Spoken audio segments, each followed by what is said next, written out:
Начиная с 1996 года в нашем районе проводится фестиваль «Окно в небо».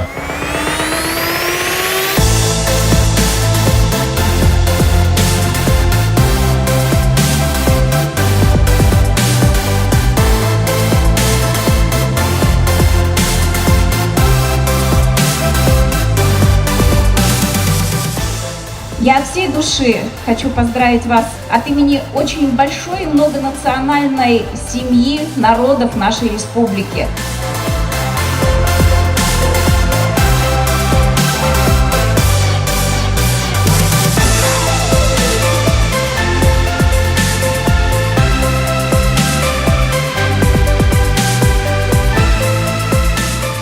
И когда мы сегодня собираемся на наш фестиваль здесь, на Завьяловской земле, на Удмуртской земле, где уже веками в мире и дружбе живут удмурты, русские, татары и еще свыше 100 национальностей, мы говорим спасибо, что Дмитрий Константинович Зеленин нас вдохновил на этот праздник.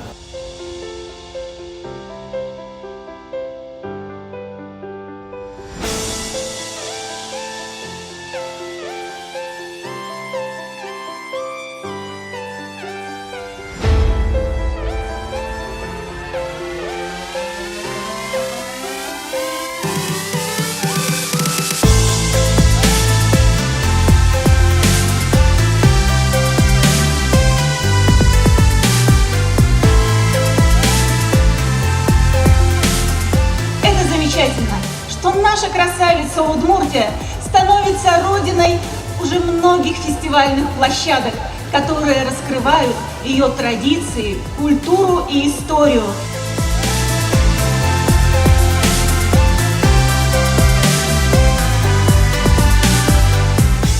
Это событие в жизни не только этого муниципального образования, но всей России, потому что практически пол России у нас представлена вот на этом стадионе.